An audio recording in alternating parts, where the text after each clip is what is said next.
Kembali dengan Mimin di sini. Kita semua tentu saja sudah membaca One Piece chapter 1065 kan? Nah, sekarang waktunya sedikit membedah chapter terbaru kali ini yang berjudul 6 Vagapunk, yang merujuk kepada para klon ciptaan Dr. Vegapunk. Baik, tanpa berlama-lama lagi, mari kita lanjut bertualang. Let's start. Cerita kali ini atau chapter 1065 dimulai dengan pembukaan sebuah color split film Red, yang memperlihatkan tokoh-tokoh utama yang ikut serta dalam mengalahkan sosok monster kuno, yaitu Toad Musica. Dalam film Red, kita bisa melihat gambar Uta, Luffy dalam mode gear kelimanya, beserta para anggota dari bajak lautnya, dan Akagami no Shanks, dan anggota dari bajak laut Akagami. Kita juga melihat sosok Katakuri dan Oven sebagai sekutu dari bajak laut Big Mom. Kemudian kita bisa melihat Helme Po dan Koby dari Angkatan Laut. Color split yang cukup keren dan menarik kan, nakama? Kelompok bajak laut Mugiwara no Luffy masuk ke cerita. Melanjutkan cerita sebelumnya, memperlihatkan Roronoa Zoro dan Soul King yang sedang menjaga kapal Tousan Sunny. Dalam panel ini kita melihat Zoro berbicara kepada Brook bagaimana mereka, kelompok Sanji, misalnya nanti tertangkap siapa yang akan menyelamatkan mereka, sedangkan ini adalah pulau milik pemerintah. Dalam perkataan Roronoa Zoro tersirat, jika Zoro saat ini agak mengkhawatirkan kondisi mereka, lalu kita juga bisa melihat sosok Karibu yang juga muncul di hadapan Zoro dan Brook, yang sedang ketakutan karena saat ini berada di pulau pemerintah. Lalu Roronoa Zoro berbicara kepada Karibu, serta berterima kasih karena telah menyelamatkan kaptennya ketika di Wano Kuni. Kemudian Zoro memperbolehkan Karibu pergi. Di sini kita bisa melihat bagaimana kesetiaan Roronoa Zoro untuk Luffy. Zoro bahkan rela berterima kasih kepada sosok seperti Karibu, hal yang tidak bisa dilakukan oleh kru lainnya. Kemudian Mimin akan membahas suatu hal yang cukup menarik dalam panel ini, alasan mengapa Oda Sensei tidak ikut menyertakan Roronoa Zoro dan Soul King, untuk ikut dalam rombongan Sanji dan yang lainnya. Karena pada chapter 1062, kita bisa melihat CP0 yang beranggotakan Rob Lucci, Kaku, Stussy, dan Seraphim Kuma, sedang menuju ke Pulau Eget. Jadi Mimin berpikir jika Roronoa Zoro dan Soul King Group lah, orang yang nantinya akan menahan CP0 dalam mencegah CP0 dalam rencana pembunuhan Dr. Vegapunk. Ini juga menjadi reunian antara Roronoa Zoro dan Kaku, dan Lucci nantinya. Bagaimana menurutmu nakama? Apakah kau ingin melihat aksi pada seorang Zoro lagi? Mantap! Kemudian berlanjut, kita berpindah ke lokasi lainnya, tepatnya di sebuah jalan menuju laboratorium Dr. Vegapunk. Kita melihat kelompok Sanji sedang menuju ke tempat Vegapunk menggunakan sebuah tangga berjalan, atau dikenal dengan sebuah eskalator. Di sini terungkap kalau teknologi yang digunakan itu adalah sebuah api. Lily menambahkan kalau dia bisa menciptakan teknologi dengan sumber daya apapun, dan bisa membuat matahari. Jika misalnya, di dunia One Piece, ada api yang tak bisa padam. Berlanjut, kita bisa melihat kelompok Sanji sedang berjalan melewati sebuah pintu otomatis, atau sebuah pintu tembus pandang. Namun ini bukan sebuah hologram, karena setelah mereka melewati pintu tersebut berubah menjadi baja lagi, atau menjadi padat kembali. Sangat luar biasa teknologi yang ada di Pulau Eget. Pantas saja dijuluki dengan nama Pulau Masa Depan. Seraphim Jinbe melawan kelompok Sanji. Berlanjut, setelah mereka semua melewati pintu tembus pandang, tiba-tiba sosok Vegapunk Lily, yang tadinya bersama mereka, menghilang begitu saja.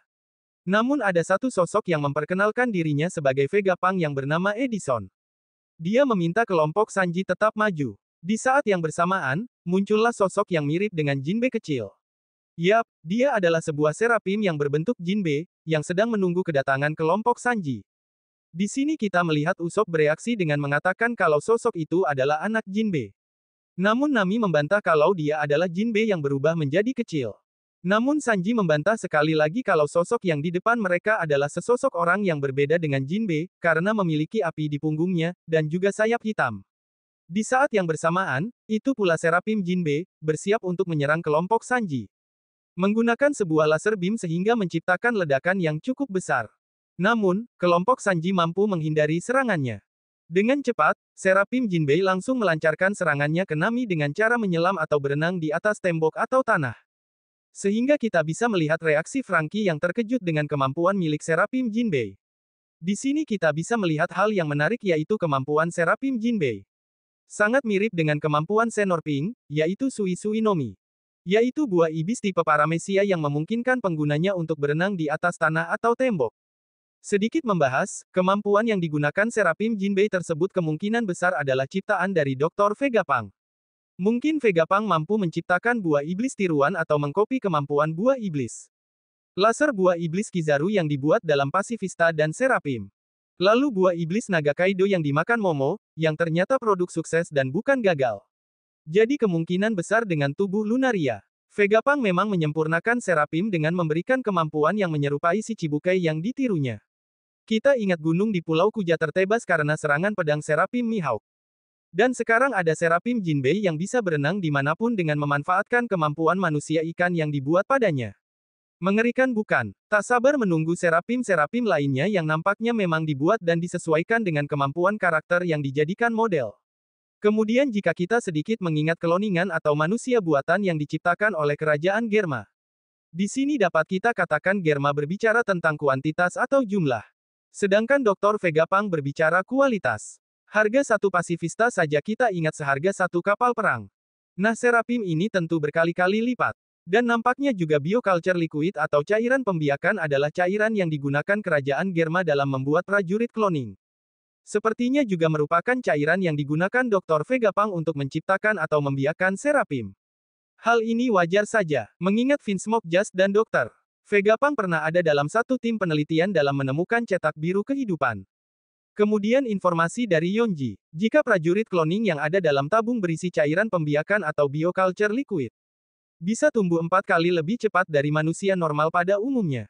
Jadi wajar saja seorang Fujitora mengatakan jika SSG atau Seraphim ini layak menggantikan si Chibukai. Sehingga diputuskanlah jika si Chibukai resmi dibubarkan. Berlanjut ke cerita, di saat Seraphim Jinbei yang sebelumnya menyerang Nami. Di saat yang bersamaan Sanji pun ikut bergabung ke dalam pertempuran. Sanji dengan ekspresi yang sangat marah melihat Nami terluka. Sanji mengatakan ini tidak bisa dimaafkan walaupun kau Jinbei yang asli sekalipun. Lalu Sanji menyerang Seraphim Jinbei dengan teknik Diable Jambe. Sehingga sang Seraphim terhempas jauh. Nakama di sini kita bisa menyaksikan kekuatan Sanji setelah power up. Dia mampu mengempaskan karakter dari gabungan Lunarian, Cyborg dan manusia ikan hanya dengan tendangan Diable Jambe. Sanji tanpa perlu menggunakan haki atau teknik terkuatnya yaitu Ifrit Jambe. Sedikit pembahasan mengenai rumor Sanji kaki retak atau patah adalah hoaks. Ingat ini ya, malahan kita lihat Sanji dengan sangat terampil mampu mengempaskan seorang Seraphim. Ini juga menjadi bukti yang diberikan Oda Sensei kepada kita tentang siapa karakter terkuat ketiga dalam kelompok Mugiwara. Ya, dia adalah Sanji. Walaupun Sanji memiliki bonti di bawah Jinbe tetap saja dalam hal kekuatan. Sanji lebih kuat dari Jinbe menurut Mimin ya, coba kita lihat bagaimana Sanji mampu mengempaskan karakter yang memiliki pertahanan lebih kuat dari Jinbe. Berlanjut, lalu kita melihat Nico Robin juga ikut melancarkan serangan ke Seraphim Jinbe menggunakan jurusnya. Yang mana kita bisa melihat tubuh raksasa Robin dengan beberapa tangan raksasa menyerang. Namun Seraphim Jinbe dapat menghindari serangan tersebut menggunakan teknik menyelam miliknya. Sehingga dia berhasil melancarkan serangan kepada Nico Robin dengan teknik Gyojin Karate. Namun Usopp menyadari hal tersebut. Sehingga Usopp menggunakan kekuatan Hitsatsumi dari Moshi Dokuro Bakuhatsu. Sehingga menciptakan ledakan gas asap yang besar. Namun itu semua tidak ada artinya bagi Seraphim Jinbe. Dia dengan cepat kembali menyelam dan menyerang Usopp. Di saat yang bersamaan, Sanji yang tadinya sukses menyerang Seraphim, kembali ikut ke pertarungan karena Usopp disandera. Namun Franky meminta Sanji untuk tetap diam, karena dia akan menyerang menggunakan laser Radical Beam. Namun tembakan tersebut tidak mengenai Seraphim Jinbei. Karena salah satu Vegapunk meminta Seraphim Jinbei menghindari serangan tersebut. Sebelum berlanjut, Mimin ingin membahas kemampuan bajak laut Mugiwara saat ini. Tepat beberapa waktu yang lalu, Monkey D. Luffy, diperkenalkan sebagai Yonko, atau setelah pertempuran Onigashima, kita menyaksikan perkembangan yang sangat pesat dari bajak laut Mugiwara no Luffy. Pada chapter kali ini, kita bisa menyaksikan Nami dan Usopp. Tidak memiliki rasa takut berlebihan lagi seperti sebelumnya, kita bisa melihat reaksi Nami dan Usopp sebelumnya yang membuktikan mental dan kemampuan mereka telah meningkat. Lalu Nico Robin dan Franky juga tidak kalah kerennya. Sebagai kekuatan tempur menengah bajak laut topi jerami. Mereka membuktikan kalau mereka layak menjadi tingkat atas. Lalu Sanji telah mendapatkan power up gila-gilaan. Dia juga berkembang sangat jauh. Sangat jauh nakama. Dia bahkan membuktikan dia layak sebagai salah satu terkuat dalam bajak laut Mugiwara. Diperkenalkannya 6 Vegapunk. Berlanjut dan berpindah ke lokasi lain, kita diperkenalkan salah satu sosok dari kloningan Dr. Vegapunk. Itu Vegapunk 03 yang bernama Edison. Merupakan sosok robot yang mirip seperti seekor rakun. Di sini kita melihat Edison terkejut dengan kemampuan Franky yang mampu menembakkan sebuah laser beam. Sedikit informasi tentang Seraphim Jinbe. Terungkap pada chapter ini tingkat keberhasilan Seraphim Jinbe yang dilawan kelompok Saji sudah mencapai 98%. Ini menandakan Seraphim Jinbe sudah mendekati kesuksesan. Sama seperti Seraphim Boa Hancock, Seraphim Mihawk, dan Seraphim Kuma yang sudah dipegang kendali oleh Mari. Sejauh ini baru Seraphim Jinbe yang memiliki 4 gabungan kekuatan yaitu Lunaria, Cyborg, Manusia Ikan, dan kemampuan seperti Buah Iblis. Dengan apa yang kita lihat dari Seraphim Jinbe mungkin saja Seraphim lain juga dilengkapi dengan kemampuan Buah Iblis seperti Seraphim milik Jinbe. Ini membuktikan perkataan Fujitora sebelumnya yang mengatakan pemerintah dunia benar-benar siap menggantikan para Shichibukai. Namun hal lain terungkap pada chapter kali ini. Kelemahan Lunarian dari perkataan Edison mengkonfirmasi durability seorang Lunarian bisa ditembus menggunakan laser beam. Itulah kenapa kita melihat Seraphim Jinbe menghindari laser beam milik Franky sampai-sampai Vegapunk Edison merasa lega Seraphim tersebut menghindarinya. Jadi selama ini, Lunarian Jinbe tidak hanya lemah terhadap Hausoku Haki level atas, tetapi juga memiliki kelemahan alami yaitu laser beam. Berlanjut, kita juga melihat Vegapunk Lilith yang tadinya menghilang, marah ke kelompok Sanji karena menyerang Seraphim Jinbe. Di saat bersamaan pun diperkenalkan salah satu Vegapunk lainnya yang bernomor 04 yang bernama Pythagoras. Merupakan sosok yang mirip dengan Robocop Ganbari. Di sini sedikit terungkap kalau tampaknya Vegapunk juga menggunakan sisilah faktor untuk mencoba Seraphim sama seperti yang digunakan Germa Double Six. Itulah kenapa kita bisa melihat Seraphim Jinbe seperti memiliki beberapa macam kemampuan. Berlanjut, kita juga diperkenalkan sosok Vegapunk 06 yaitu Vegapunk York Grid. Merupakan sosok Vegapunk wanita yang mirip dengan Lilith. Berpindah ke lokasi kelompok Sanji sebelumnya, kita diperlihatkan bentuk dari sosok tertinggi dari klon Vegapunk yaitu Vegapunk Saka. Kita bisa melihat Saka memerintahkan Seraphim Jinbe dan Vegapunk lainnya untuk menghentikan semua kekacauan yang terjadi. Di sini Saka bertanya kepada kelompok Sanji apakah mereka adalah kelompok dari topi jerami lalu Sanji menjawab dengan iya. Di sini sedikit terungkap bahwa sepatu mirip Astro Boy yang digunakan Sanji dan yang lainnya ternyata juga dikendalikan oleh Saka dengan teknologi magnet. Itulah sebabnya pada panel sebelumnya, Sanji agak susah mengangkat kakinya ketika hendak menyerang Seraphim Jinbe. Sampai saat ini, Oda Sensei sudah mengenalkan kepada kita semua dari klon atau stella Dr. Vegapunk itu sendiri. Namun apa hal di balik itu semua? Kenapa Vegapunk menciptakan stella atau para klon? Mimin memiliki sedikit teori tentang ini. Seperti kita lihat sebelumnya, kalau Vegapunk dulu ini adalah orang yang bekerja sama dengan Caesar Clown. Seperti yang terungkap di manga, terjadi ledakan besar di sana atau di Pang Hazard, sehingga menyebabkan banyak ilmuwan yang mati, namun Mimin berpikir Vegapunk selamat dari ledakan tersebut, dengan luka bakar di kaki atau cedera yang memiliki efek abadi. Oleh karena itu, Vegapunk yang asli menciptakan para klon untuk menggantikan dirinya. Mungkin inilah alasan kenapa Oda Sensei membuat 6 orang Vegapunk. Dan mungkin saja, orang yang dicari Eustace Kapten Kid adalah Vegapunk yang asli. Karena kita tahu, Kid memiliki beberapa kemiripan dengan Vegapunk, mulai dari nama jurus Pang, kemudian Kid berhubungan dengan logam dan magnet, yang berarti membangun. Kemudian ada kacamata ilmuwan yang digunakan Kid, hingga alat railgun yang digunakan Kid. Bagaimana menurut kalian nakama? Menarik menunggu bersama apa yang akan terjadi selanjutnya. Kerajaan modern peradaban kuno. Berlanjut, kita bisa melihat Saka berbicara kepada bajak laut Mugiwara. Apakah mereka sudah melihat kota masa depan? Lalu Franky, Nami, Usopp mengungkapkan kalau kota ini adalah kota masa depan. Kota yang sangat luar biasa. Namun Saka membantah hal tersebut, dan mengatakan jika ini adalah masa lalu. Lalu berpindah ke lokasi lain, kita melihat Luffy, Chopper, Bunny, dan Jinbei sedang berada di tempat pembuangan melihat sesuatu di depannya. Itu sosok robot raksasa kuno, mirip seperti Oas. Berpindah ke lokasi lain, Saka bertanya kepada Franky. Apakah kau percaya kalau beberapa tempat di Eget adalah sebuah kerajaan peradaban modern 900 tahun yang lalu? Lalu chapter berakhir, dengan banyak tanda tanya. Sedikit masukan dari Mimin, tampaknya dari perkataan Saka tersebut menyiratkan dirinya mengetahui tentang Void Century yang merupakan salah satu rahasia terbesar dari dunia One Piece. Mimin berpikir, kerajaan yang dimaksud oleh Saka adalah Ancient Kingdom.